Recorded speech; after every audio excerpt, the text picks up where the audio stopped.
Collection নিয়ে আসছেন মেলাতে? আমার মেইন ইয়ে হচ্ছে আমার সিগনেচার পণ্য হচ্ছে বেবি ড্রেস। আচ্ছা, আন্টির হচ্ছে কি সিগনেচার ড্রেস হচ্ছে কি বেবি ড্রেস। হ্যাঁ। আমরা একটু দেখবো, আন্টি একটু দেখাবেন আমাদেরকে প্রাইস গুলো আসলে কেমন, মানে প্রাইসটা এই যে আমি একটা দেখাই। সবগুলোই তো আপনি নিজে তৈরি করেন তাই তো? হ্যাঁ, নিজে মানে আমার লোক আছে। আচ্ছা, ডিজাইনটাও কি আপনি তৈরি করেন? ডিজাইনার আমি। আচ্ছা, ডিজাইনার, কিন্তু কাজটা আমি লোক দিয়ে করাই। আচ্ছা। এই ড্রেসটার দাম 400 টাকা। এটা 4 বছরের বাচ্চা। এটা বৈশিষ্ট্য কি আন্টি? এটা এই জামাটা আসলে গরমের দিনে একদম সম্পূর্ণ সুতি কাপড়। আর এই গরমের সময় আমার শুরুতেই আমার কিছু কাস্টমার আছে, এরা সারা বছরের কাস্টমার। আচ্ছা। এরা আমার কাছ থেকে নিবে সারা বছরের কাপড়, আবার তাদের দেখা দেখি নতুনরাও আমার কাছ থেকে এসে নিচ্ছে। আন্টি এখানে মানে এইগুলো কি আন্টি? এটা হচ্ছে বটুয়া। বটুয়া কি? এটা পার্টিতে যে গেলে ড্রেসের সাথে আর কি। আচ্ছা, এটা শাড়ির সাথে বিশেষ শাড়ির করে। সঙ্গে পড়ে তাই তো? এটা হ্যাঁ, এইগুলো শাড়ির প্রাইস সাথে। কত করে? এটা যেমন 500 টাকা করে। হ্যাঁ, এটা 800 টাকা করলে কখনোই সমস্যায় পড়তে হবে না। 24 বছরের অর্জনটা কি ছিল আপনার? 24 বছরের অর্জন? সবচেয়ে বড় অর্জন সম্মান। আল্লাহর রহমতে আমি সম্মান পেয়েছি বেশ কয়েক জায়গা থেকে। আমার এই সফলতার কারণেই আমি আইসিটি মন্ত্রণালয় থেকে একটা অনুদান পেয়েছি, মানে পুরস্কার। সফল উদ্যোক্তা হিসেবে। আর হচ্ছে বেশ কয়েক জায়গায় আমি ট্রেনিংও করেছি। সেই ট্রেনিং এর জন্য আমি অনেক কিছু এখান থেকে শিখেছি, যেটা আমি আগে জানতাম না, যে কিভাবে কাস্টমারকে সন্তুষ্ট করতে হয়, কিভাবে একজন সফল উদ্যোক্তা হওয়া যায়। আমার মাধ্যমে আরো কিছু মানুষ শিখবে, জানবে যে আমি এখন যে বয়সে এসে কাজ করছি, অনেকে আমাকে দেখে তারা উৎসাহিত হবে যে উনি যখন করতে পারছে আমরা কেন পারবো না। আল্লাহর মতো আমাদের দেশে তো এখন মেয়েরা অনেক এগিয়ে আছে। খুলনা যারা বেকার নারীরা রয়েছে, হ্যাঁ। এদের উদ্দেশ্যে যদি কিছু বলতে চান? সবাই এগিয়ে আসেন, আমরা আপনাদের পাশে আছি।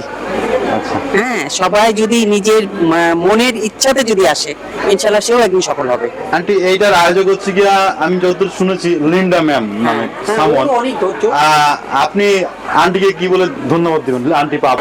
আসসালামু আলাইকুম। আজকে চলে আসলাম হচ্ছে গিয়া আরো একটা নারী উদ্যোক্তার কাছে, মুহিউশিনারি, তিনি হচ্ছে গিয়া ওয়েল এক্সপিরিয়েন্স এবং দীর্ঘ 25 বছর ধরে ব্যবসার সঙ্গে জড়িত। এই কুটির শিল্প তো, এই পোশাক শিল্পের সাথে, কুটির পোশাক শিল্পের সঙ্গে সে জড়িত।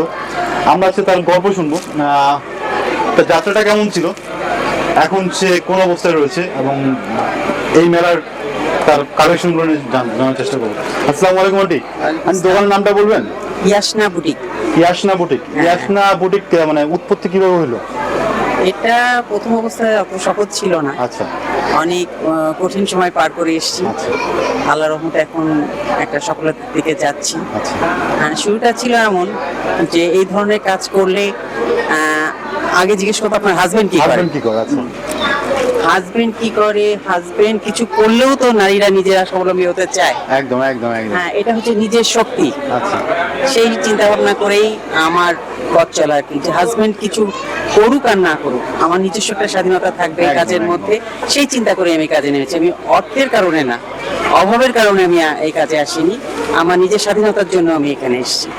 আত্মমর্যাদা বোধ এবং নিজের স্বাধীনতার জন্য, স্বাধীনতা রক্ষার জন্য আন্টি এটা শুরু থেকে আমার মন মানসিকতা এরকমই ছিল।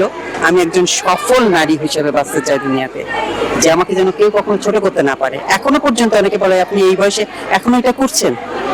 আমার কথা হচ্ছে আমি যতদিন সুস্থ আছি, এই কথাগুলো বললে খুব ছোট লাগে নিজের কাছে, যে কাকে কখন কোন পরিস্থিতিতে পড়তে হয় এটা কেউ আমরা বলতে পারবো না। কিন্তু সবাইকে স্বাবলম্বী হওয়া উচিত, প্রত্যেকটা নারীকে। হ্যাঁ, এটা যেমন একদিকে হচ্ছে শান্তি, আরেকদিকে হচ্ছে কি যে কোনোদিন কোনো সমস্যায় পড়তে হবে না। আন্টি আমি জানি আসলে ও হচ্ছে এমন একটা মেয়ে, ও সংগ্রামী মেয়ে, ও কিন্তু এই নারীদের জন্য অনেক শ্রম দিচ্ছে, এবং তার জন্য ওকে অনেক জায়গা থেকে একটু কটু কথাও শুনতে হয়। কিন্তু আল্লাহর রহমতে মেয়েটার অনেক ধৈর্য আছে, সে ধৈর্যের সাথে আমাদের পাশে আছে। আচ্ছা। হ্যাঁ, আমরা সবাই উপকৃত হচ্ছি ওর জন্য। আমি এখন লিন্ডা আপুকে দেখিনি, আমি দেখার ইচ্ছা পোষণ করছি। এই যে এখানে ঘুরে বেড়াচ্ছিল। আচ্ছা, সাদা ড্রেস পরা। আমি এক্সপেক্ট করবো তার সাথে আমার কথা হবে ইনশাআল্লাহ। আন্টি আপনাকে অসংখ্য ধন্যবাদ। আপনি আজকে কি হ্যাঁ, এইগুলো 800 আছে, এই যে এটা 800। আন্টির এখানে কিন্তু মানে হিউজ কালেকশন রয়েছে, মানে আমি আসলে সবকিছুর নাম অবশ্য জানি না। দেখাই এখানে। আন্টি আপনি এটা ই করেন, ক্লিপিং করেন। ঠিক আছে আন্টি, এটা হচ্ছে কি বটুয়া। এটা বটুয়া। বটুয়া, এটা প্রাইস হচ্ছে কি 500 টাকা করে। এটা 800। এটা 800 টাকা করে। হ্যাঁ, এই যে এটা স্লিং ব্যাগ, এটা হচ্ছে কি এই যে টাকা পয়সা ক্যারি করতে, মোবাইল মেয়েদের ক্যারি জন্য, করতে, টাকা পয়সা এগুলো ক্যারি করার বেশ- জন্য, মোবাইল ক্যারি করার জন্য অনেক হ্যাঁ। কিছু মানে হালকা আবার ফার্নিচার বক্সও নেওয়া যায় এটা। হ্যাঁ, ভার্সিটির মেয়েদের জন্য এই ব্যাগটা। এটা হচ্ছে কি varsity bag, absolutely quirky. It looks really cute, little classical colour.